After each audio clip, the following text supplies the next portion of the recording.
Hi ಸ್ನೇಹಿತರೆ, ಯಾರ್ಯಾರು competitive ಎಕ್ಸಾಮ್ಗೆ ತಯಾರಿ ನಡೆಸ್ತಿದ್ರು ಅವರೆಲ್ಲರೂ ನೋಡಲೇಬೇಕಾದಂಥ ಒಂದು ವಿಡಿಯೋ ಆಗಿದೆ ಅಂತಲೇ ಹೇಳ್ಬೋದು. ಪ್ರತಿದಿನ ಏನಪ್ಪ ಅಂತಂದರೆ 20 ಕ್ವಶನ್ MCQsನ ನಡೆಸ್ತಾ ಇದ್ದೀವಿ. ಅದನ್ನು ಯಾರು ನೋಡಿಲ್ಲೋ ಎಲ್ಲರೂ ನೋಡಿ. ಇವತ್ತಿನ ಒಂದು ವಿಡಿಯೋ ಕೂಡ ಪ್ರಮುಖ 20 ಪ್ರಶ್ನೆಗಳಂತ ನೋಡಿ ಸ್ನೇಹಿತರೆ. ಇವು ಹಿಂದೆ ಕೇಳುವಂಥ ಮತ್ತು ಮುಂದೆ ಬರುವಂಥ ಸಂಭಾವ್ಯತೆ ಇರುವಂಥ ಪ್ರಶ್ನೆಗಳಾಗಿರ್ತವೆ. ಈ ಒಂದು ವಿಡಿಯೋನ ಸ್ಟಾರ್ಟ್ ಮಾಡೋಣ ಬನ್ನಿ ಸ್ನೇಹಿತರೆ. ಹಾಗಾದರೆ ಮೊದಲೇ ಒಂದು ಪ್ರಶ್ನೆ ಕೊಟ್ಟಿದ್ದಾರೆ ನೋಡ್ರಿ. ಕರ್ನಾಟಕದ ರಾಜ್ಯ ಸರ್ಕಾರದ ಅಧಿಕೃತ ಭಾಷೆ ಯಾವುದು ಅಂತ ಕೊಟ್ಟಿದ್ದಾರೆ. ನಿಮ್ಗೆಲ್ರಿಗೂ ಗೊತ್ತಿರುವ ಹಾಗೆ ಇದಕ್ಕೆ ಸರಿಯಾದ ಉತ್ತರ ಆಪ್ಷನ್ ಸಿ ನೋಡಿ, ಕನ್ನಡ. ಕನ್ನಡ ಏನಪ್ಪ ಅಂತಂದರೆ ಕರ್ನಾಟಕ ರಾಜ್ಯದ ಸರ್ಕಾರದ ಅಧಿಕೃತ ಭಾಷೆ ಆಗಿದೆ ಅಂತ ಹೇಳ್ತೀವಿ. ಕರ್ನಾಟಕಕ್ಕೆ ಈ ಒಂದು ಕನ್ನಡ ಭಾಷೆ ಒಂದು ಅಧಿಕೃತ ಭಾಷೆ ಆಗಿದೆ ನೋಡಿ. ಕನ್ನಡಕ್ಕೆ ಶಾಸ್ತ್ರೀಯ ಸ್ಥಾನಮಾನ ನೀಡಿದಂಥ ವರ್ಷ ಯಾವುದಪ್ಪ ಅಂತಂದರೆ 2008ರಲ್ಲಿ ಏನಪ್ಪ ಅಂತಂದರೆ ಕನ್ನಡ ಮತ್ತು ತೆಲುಗು ಸೇರಿ ಶಾಸ್ತ್ರೀಯ ಸ್ಥಾನಮಾನವನ್ನು ನೀಡಲಾಗುತ್ತದೆ ನೋಡ್ರಿ. ಮುಂದಿನ ಒಂದು ಪ್ರಶ್ನೆ ನೋಡೋಣ. ಮುಂದಿನ ಒಂದು ಪ್ರಶ್ನೆ, 2023ರಲ್ಲಿ G20 ಶೃಂಗಸಭೆಯನ್ನು ಆಯೋಜಿಸಿದ ಭಾರತದ ನಗರ ಯಾವುದಂತ ಕೇಳಿದ್ದಾರೆ. ಇದಕ್ಕೆ ಸರಿಯಾದ ಉತ್ತರ ಆಪ್ಷನ್ ಸಿ, ದೆಹಲಿ. ನವದೆಹಲಿಯಲ್ಲಿ ಏನಪ್ಪ ಅಂತಂದರೆ 2023ರಲ್ಲಿ G20 ಶೃಂಗಸಭೆಯನ್ನು ನಡೆಸಲಾಗಿತ್ತು. ಇದು ಕೂಡ G20 ಒಂದು ಶೃಂಗಸಭೆಗೆ ಸಂಬಂಧಿಸಿದಂಥ ಮಾಹಿತಿಯನ್ನು ತಿಳಿದುಕೊಂಡಿರ್ಬೇಕಂತ ನೋಡಿ ಸ್ನೇಹಿತರೆ. G20 ಅಂದರೆ ಏನಪ್ಪ ಅಂತಂದರೆ ಗ್ರೂಪ್ ಆಫ್ 20 ಅಂತ ಹೇಳ್ತೇವೆ ನಾವು. 20 ದೇಶಗಳಿರುವಂಥ ಒಂದು ಕಮಿಟಿ ಆಗಿದೆ ಅಂತ ಹೇಳ್ತೀವಿ. ಮುಂದಿನ ಒಂದು ಪ್ರಶ್ನೆ ನೋಡೋಣ. ಮುಂದಿನ ಒಂದು ಪ್ರಶ್ನೆ ಇದೆ ನೋಡಿ ಇದೇ ರೀತಿಯಾಗಿ. ಕರ್ನಾಟಕದ ಪಟ್ಟದಕಲ್ಲಿನ ಸ್ಮಾರಕಗಳು ಯಾವ ನದಿಯ ದಡದಲ್ಲಿ ಕಂಡು ಬರುತ್ತವಂತ ಕೇಳಿದ್ದಾರೆ ನೋಡ್ರಿ. ಪಟ್ಟದಕಲ್ಲು ಸ್ಮಾರಕಗಳು ಯಾವ ನದಿಯ ದಡದಲ್ಲಿ ಕಂಡು ಬರುತ್ತೆ ಅಂತ ಕೇಳಿದ್ದಾರೆ. ಇದಕ್ಕೆ ಸರಿಯಾದ ಉತ್ತರ ಆಪ್ಷನ್ಸ್ ಬಿ, ಮಲಪ್ರಭಾ ನದಿ. ಮಲಪ್ರಭಾ ನದಿಯಲ್ಲಿ ಏನಪ್ಪ ಅಂತಂದರೆ ಈ ಒಂದು ಪಟ್ಟದಕಲ್ಲು ಸ್ಮಾರಕಗಳು ಕಂಡು ಬರ್ತವೆ. ಈ ಒಂದು ಪಟ್ಟದಕಲ್ಲು ಯಾವ ಒಂದು ರಾಜಮನೆತನಕ್ಕೆ ಸಂಬಂಧಿಸಿದಪ್ಪ ಅಂತಂದರೆ ಚಾಲುಕ್ಯರಿಗೆ ಸಂಬಂಧಿಸಿದೆ ನೋಡಿ. ಚಾಲುಕ್ಯ ಮನೆತನಕ್ಕೆ ಸಂಬಂಧಿಸಿದೆ. ಚಾಲುಕ್ಯ ಮನೆತನಕ್ಕೆ ಈ ಒಂದು ಐಹೊಳೆ ಆಗಿರ್ಬೋದು, ಪಟ್ಟದಕಲ್ಲು ಆಗಿರ್ಬೋದು, ಇವು ಸಂಬಂಧಿಸಿದೆ ನೋಡಿ. ಇವು ಮಲಪ್ರಭಾ ನದಿಯಲ್ಲಿ ಕಂಡು ಬರ್ತವೆ. ಮಲಪ್ರಭಾ ಮತ್ತು ಕೃಷ್ಣ ನದಿಗಳು ಸೇರಿಗೆಸಿಂದ ಏನಪ್ಪ ಅಂತಂದರೆ ಇಲ್ಲಿ ಕೂಡಲ ಸಂಗಮ ಕಂಡು ಬರುತ್ತೆ ನೋಡ್ರಿ. ಮಲಪ್ರಭಾ ಮತ್ತು ಕೃಷ್ಣ ನದಿ ಸಂಗಮ ಹೊಂದುವ ಸ್ಥಳದಲ್ಲಿ ಕೂಡಲ ಸಂಗಮ ಕಂಡು ಬರ್ತದೆ. ಕೂಡಲ ಸಂಗಮ ಅಂತ ಹೇಳ್ಬೋದು. ಪ್ರಶ್ನೆ ಆಗಿತ್ತು ನೋಡ್ರಿ ಹೋದ್ಸಲ ಪೊಲೀಸ್ ಕಾನ್ಸ್ಟೇಬಲ್ ಪರೀಕ್ಷೆಯಲ್ಲಿ, ಯಾವ ಒಂದು ನದಿ ತೀರಗಳಲ್ಲಿ ಈ ಒಂದು ಕೂಡಲ ಸಂಗಮ ಕಂಡು ಬರ್ತದೆ ಅಂದರೆ ಕೃಷ್ಣ ನದಿ ಮತ್ತು ಮಲಪ್ರಭಾ ನದಿ ಸೇರುವಿಕೆಯಲ್ಲಿ ಕಂಡು ಬರ್ತದೆ ನೋಡ್ರಿ. ಕಾವೇರಿ ಅಂದರೆ ಕರ್ನಾಟಕದ ಒಂದು ಕಾವೇರಿ ನದಿ ಏನಪ್ಪ ಅಂತಂದರೆ ತಲಕಾವೇರಿಯಲ್ಲಿ ಉಗಮ ಆಗುತ್ತದೆ. ತಲಕಾವೇರಿಯಲ್ಲಿ ಈ ಒಂದು ಕಾವೇರಿ ನದಿ ಉಗಮ ಆಗುತ್ತದೆ ಅಂತ ಹೇಳ್ತೀವಿ. ಕೊಡಗು ಜಿಲ್ಲೆಯ ತಲಕಾವೇರಿಯಲ್ಲಿ ಉಗಮ ಆಗ್ತದೆ ನೋಡ್ರಿ. ಅದೇ ರೀತಿಯಾಗಿ ತುಂಗಭದ್ರಾ ನದಿ ನೋಡೋಣ. ಈಶಾನ್ಯಕ್ಕೆ ಹರಿಯುವಂಥ ಒಂದು ನದಿಯಾಗಿರುತ್ತೆ ನೋಡ್ರಿ. ತುಂಗ ಮತ್ತು ಭದ್ರಾ ನದಿಗಳು ಎಲ್ಲಪ್ಪ ಅಂತಂದರೆ ಕೂಡಗಿ ಎಂಬ ಒಂದು ಸ್ಥಳದಲ್ಲಿ ಸೇರ್ಪಡೆ ಆಗ್ತವೆ ಅಂತ ಹೇಳ್ಬೋದು. ಎರಡು ಕೂಡಗಿ ಎಂಬ ಒಂದು ಸ್ಥಳದಲ್ಲಿ ಏನಾಗ್ತವೆ ಅಂದರೆ ತುಂಗ ಮತ್ತು ಭದ್ರಾ ನದಿಗಳು ಸಂಪರ್ಕವನ್ನು ಪಡೆಯುತ್ತವೆ. ಈಶಾನ್ಯ ಅಭಿಮುಖವಾಗಿರುವಂಥ ನದಿ ಯಾವುದಪ್ಪ ಅಂತಂದರೆ ತುಂಗಭದ್ರಾ ನದಿ. ಕರ್ನಾಟಕವನ್ನು 2 ಭಾಗಗಳಾಗಿ ವಿಂಗಡಿಸಿರುವಂಥ ನದಿ ಯಾವುದಪ್ಪ ಅಂತಂದರೆ ಅದು ಕೂಡ ತುಂಗಭದ್ರಾ ನದಿಯಾಗಿರುತ್ತೆ ನೋಡ್ರಿ. ಮುಂದಿನ ಒಂದು ಪ್ರಶ್ನೆ ನೋಡೋಣ. ಮುಂದಿನ ಒಂದು ಪ್ರಶ್ನೆ, ಭಾರತದ ಮೊದಲ ರಕ್ಷಣಾ ಮಂತ್ರಿ ಯಾರು ಅಂತ ಕೇಳಿದ್ದಾರೆ. ಈ ಒಂದು ಡಿಫೆನ್ಸ್ ಮಿನಿಸ್ಟರ್, ಭಾರತದ ಮೊದಲ ಒಂದು ರಕ್ಷಣಾ ಮಂತ್ರಿ ಯಾರಾಗಿದ್ದಾರೆ ಅಂತ ಕೇಳಿದ್ದಾರೆ ನೋಡ್ರಿ. ಸರಿಯಾದ ಉತ್ತರ option C, ball Gangadhar care ಎಂಬ ವ್ಯಕ್ತಿ ಏನಪ್ಪ ಅಂತ ಭಾರತದ ಮೊದಲ ಡಿಫೆನ್ಸ್ ವ್ಯಕ್ತಿ ಆಗಿರ್ತಾರೆ ನೋಡ್ರಿ. ಬಾಲ್ ಗಂಗಾಧರ್ ಕೇರ್ ಅವರು. ಮುಂದಿನ ಒಂದು ಪ್ರಶ್ನೆ, ಐರನ್ ಮ್ಯಾನ್ ಆಫ್ ಇಂಡಿಯಾ ಎಂದು ಪ್ರಸಿದ್ಧ ಆದಂಥ ವ್ಯಕ್ತಿ ಯಾರು ಅಂತ ನೋಡಿದರೆ ಅದಕ್ಕೆ ಸರಿಯಾದ ಉತ್ತರ ಆಪ್ಷನ್ಸ್ ಬಿ ನೋಡಿ, ಸರ್ದಾರ್ ವಲ್ಲಭಾಯ್ ಪಟೇಲ್ ಅವರು ಐರನ್ ಮ್ಯಾನ್ ಎಂದು ಕರೆಯುತ್ತಾರೆ. ಪ್ರಸಿದ್ಧಿಯನ್ನು ಪಡೆದುಕೊಂಡಂಥ ವ್ಯಕ್ತಿಯಾಗಿದ್ದಾರೆ ಅಂತಲೇ ಹೇಳ್ಬೋದು ನೋಡ್ರಿ. 6ನೇ ಒಂದು ಪ್ರಶ್ನೆ ನೋಡೋಣ. ಕರ್ನಾಟಕದ ವಿಧಾನಸಭೆಯ ಒಟ್ಟು ಸ್ಥಾನಗಳ ಸಂಖ್ಯೆ ಎಷ್ಟು?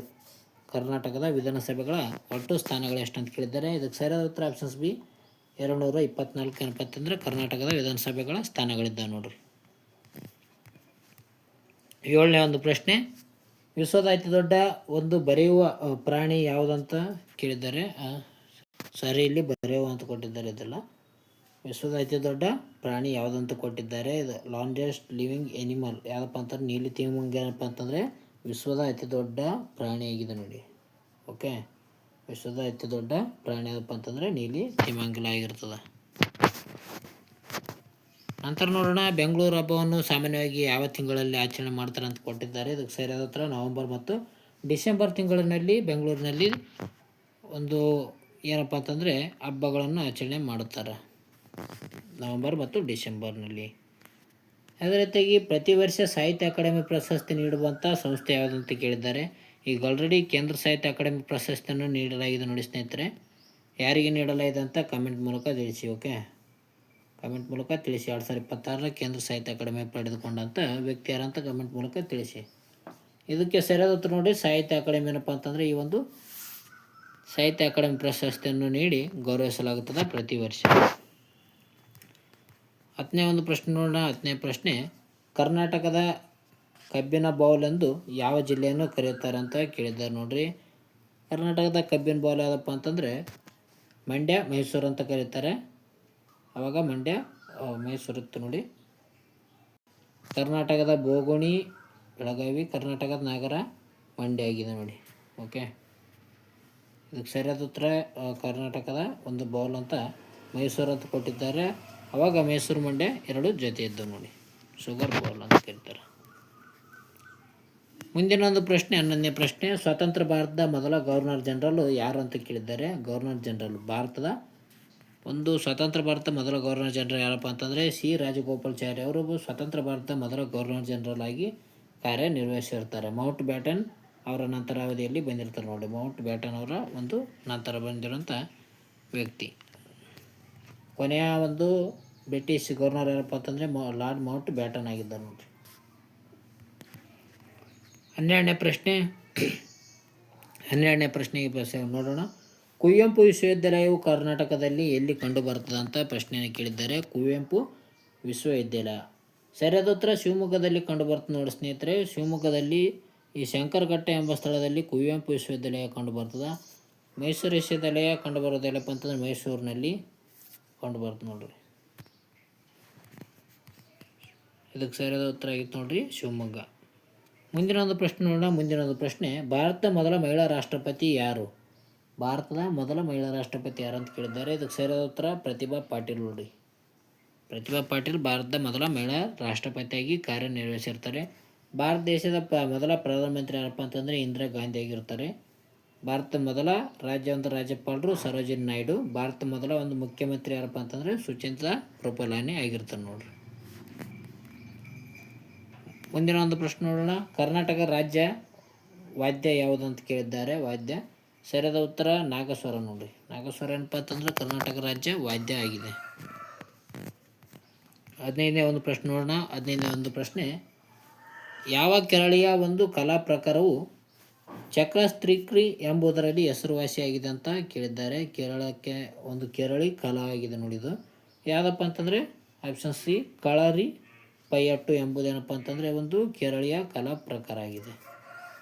ಇದು ಚಕ್ರಸ್ತ್ರಿಕ್ರಿ ಎಂಬ ಒಂದು ಹೆಸರುವಾಸಿಯಾಗಿದೆ ಅಂತಲೇ ಹೇಳ್ಬೋದು. ಕಳರಿ ಪೈಯಟ್ಟು ಇದು ಕೇರಳೀಯ ಒಂದು ಕಲಾ ಆಗಿದೆ ನೋಡಿ. 16ನೇ ಒಂದು ಪ್ರಶ್ನೆ, ಕರ್ನಾಟಕದಲ್ಲಿ ಸಂಶೋಧಿಸಲಾದ ಪ್ರಸಿದ್ಧ ಹಲ್ಮಿಡಿ ಶಾಸನ ಯಾವ ಭಾಷೆಯಲ್ಲಿದೆ ಅಂತ ಕೇಳಿದ್ದಾರೆ. ಇದಕ್ಕೆ ಸರಿಯಾದ ಉತ್ತರ ಆಪ್ಷನ್ಸ್ ಬಿ ನೋಡಿ, ಕನ್ನಡ ಭಾಷೆಯಲ್ಲಿ ಕಂಡುಬರ್ತದೆ ಈ ಒಂದು ಹಲ್ಮಿಡಿ ಶಾಸನ. ಹಲ್ಮಿಡಿ ಶಾಸನ 450ರಲ್ಲಿ ಪತ್ತೆ ಮಾಡಲಾಗುತ್ತದೆ ನೋಡ್ರಿ. ಬೇಲೂರಿನ ಹಾಸನ ಜಿಲ್ಲೆಯ ಬೇಲೂರಿನ ಎಂಬ ಒಂದು ತಾಲೂಕಿನಲ್ಲಿ ಈ ಒಂದು ಹಲ್ಮಿಡಿ ಶಾಸನ ಪತ್ತೆ ಹಚ್ಚಲಾಗುತ್ತದೆ. ಹಾಸನಲ್ಲಿ ಕಂಡುಬರ್ತದೆ ನೋಡ್ರಿ. ಹಾಸನಲ್ಲಿ ಬೇಲೂರಿನಲ್ಲಿ ಕಂಡುಬರ್ತದೆ. ಇದು ಕದಂಬ ರಾಜವಂಶಕ್ಕೆ ಸಂಬಂಧಿಸಿದೆ ನೋಡಿ. ಕದಂಬ ರಾಜವಂಶಕ್ಕೆ ಸಂಬಂಧಿಸಿದೆ. ಕಾಕುಸ್ತವರ ಮನೆಗೆ ಸಂಬಂಧಿಸಿರ್ತದೆ ಹಲ್ಮಿಡಿ ಶಾಸನ. ಅದೇ ರೀತಿಯಾಗಿ ನಾವು ತಾಳಗುಂದ ಶಾಸನ ಅಂತ ನೋಡ್ತೀವಿ. ತಾಳಗುಂದ ಶಾಸನ ಕರ್ನಾಟಕದಲ್ಲಿ ದೊರೆತ ಮೊದಲ ಸಂಸ್ಕೃತ ಶಾಸನ ಆಗಿದೆ ನೋಡಿ. ತಾಳಗುಂದ ಶಾಸನ ತಾಳಗುಂದ ಶಾಸನ ಕರ್ನಾಟಕದಲ್ಲಿ ದೊರೆತ ಮೊದಲ ಸಂಸ್ಕೃತಿ ಶಾಸನ. 17ನೇ ಒಂದು ಪ್ರಶ್ನೆ ಇದೆ ನೋಡಿ.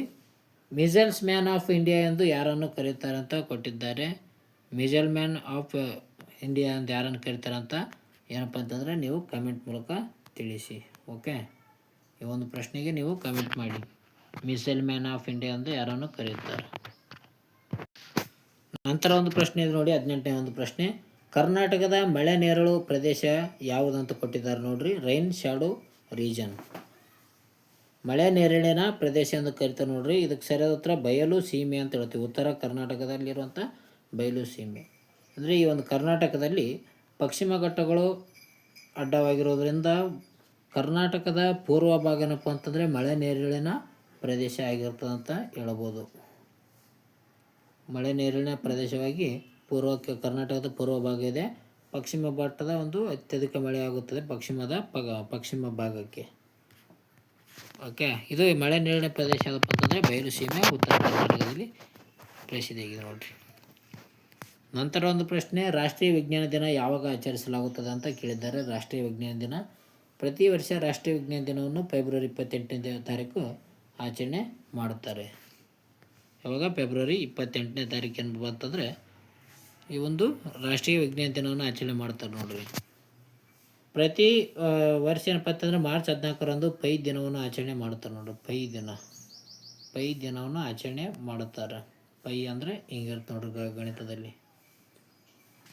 ಜನವರಿ 26 ಗಣರಾಜ್ಯೋತ್ಸವ, ಅಕ್ಟೋಬರ್ 15 ಅಂತ ಯಾವ್ದಂತೇಳಿ. ಅಕ್ಟೋಬರ್ 16 ನೋಡ್ರಿ. ಅಕ್ಟೋಬರ್ 16 6 ದಿನವನ್ನು ಆಚರಣೆ ಮಾಡುತ್ತಾರೆ. 6 ದಿನವನ್ನು ಆಚರಣೆ ಮಾಡಲಾಗುತ್ತದೆ ಪ್ರತಿ ವರ್ಷ. ಓಕೆ, ಸಿ ವಿ ರಾಮನ್ ಅವರ ಒಂದು ಎಫೆಕ್ಟ್ ಆವಿಷ್ಕಾರದ ನೆನಪಿಗಾಗಿ ಪ್ರತಿ ವರ್ಷ 28ರಂದು ಆಚರಣೆ ಮಾಡಲಾಗುತ್ತದೆ ವಿಜ್ಞಾನ ದಿನವನ್ನು. ನಂತರ 20ನೇ ಒಂದು ಪ್ರಶ್ನೆ ಇದೆ ನೋಡಿ, ಕೊನೆಯ ಪ್ರಶ್ನೆ. ಕರ್ನಾಟಕದ ಯಾವ ಬಂದರು ಅಂತಾರಾಷ್ಟ್ರೀಯ ವ್ಯಾಪಾರಕ್ಕೆ ಪ್ರಸಿದ್ಧಿಯಾಗಿದೆ ಅಂತ ಕೊಟ್ಟಿದ್ದಾರೆ. ಇದಕ್ಕೆ ಸರಿಯಾದ ಉತ್ತರ ಮಂಗಳೂರು ನೋಡ್ರಿ. ಮಂಗಳೂರು ಬಂದರು ಏನಪ್ಪ ಅಂತಂದರೆ ಅಂತಾರಾಷ್ಟ್ರೀಯ ವ್ಯಾಪಾರಕ್ಕೆ ಪ್ರಸಿದ್ಧಿಯನ್ನು ಪಡೆದುಕೊಂಡಿದೆ. ಮಂಗಳೂರನ್ನು ನವಮಂಗಳೂರು ಎಂದು ಬಂದರು ಕಂಡುಬರುತ್ತೆ ನೋಡ್ರಿ. ನವಮಂಗಳೂರು ಬಂದರು ಕರ್ನಾಟಕದ ಹೆಬ್ಬಾಗಿಲು ಅಂತ ಕರೆಯುತ್ತಾರೆ ನವಮಂಗಳೂರು ಬಂದರಿಗೆ. ಇದು 1974 ಮೇ 7ನೇ ತಾರೀಕು ಇಂದಿರಾ ಗಾಂಧಿಯವರು ಏನು ಮಾಡ್ತಾರೆ ಅಂದರೆ ಮೇ 1974 ಮೇ 4ನೇ ತಾರೀಕು ಏನಪ್ಪ ಅಂತಂದರೆ ಇಂದಿರಾ ಗಾಂಧಿಯವರು ಇದಕ್ಕೆ ಲೋಕಾರ್ಪಣೆ ಮಾಡ್ತಾರೆ ಅವರು. ಇದಿಷ್ಟೇನಾಯ್ತು ಅಂದರೆ ಪ್ರಮುಖ ಒಂದು ಪ್ರಶ್ನೆಗಳಾಗಿದ್ದು ಅಂತ ಹೇಳ್ಬೋದು ಸ್ನೇಹಿತರೆ. ಈ ರೀತಿಯಾದಂಥ ಪ್ರಶ್ನೆಗಳು ದಿನನಿತ್ಯ ನೀವು ನೋಡ್ತಾ ಇದ್ದರೆ ನಿಮಗೆ ಒಂದು ಕಾನ್ಫಿಡೆಂಟ್ ಬರುತ್ತೆ, ಆ ಒಂದು ಪ್ರಶ್ನೆಗೆ ಉತ್ತರ ಗೊತ್ತಿದೆ ನನಗೆ ಅಂತ, ಇದು ಕವರ್ ಆಗಿದೆ ಅಂತ. ಮುಂದಿನ ಒಂದು ದಿನಗಳಲ್ಲಿ ಎಕ್ಸಾಮ್ನಲ್ಲಿ ಬಂತಂದರೆ ಈ ಒಂದು ಕ್ವಶನ್ ನಮಗೆ ಸಹಾಯಕ ಆಗುತ್ತಂತ ಹೇಳ್ಬೋದು ನೋಡಿ. ಓಕೆ ಸ್ನೇಹಿತರೆ, ಈ ಒಂದು ವಿಡಿಯೋ ಇಷ್ಟ ಆಯ್ತು ಅಂದರೆ ಲೈಕ್ ಮಾಡಿ, ಶೇರ್ ಮಾಡಿ, ಸಬ್ಸ್ಕ್ರೈಬ್ ಮಾಡಿ. ಮುಂದಿನ ವಿಡಿಯೋದಲ್ಲಿ ಸಿಗೋಣ. ಟೇಕ್ ಕೇರ್, ಬಾಯ್.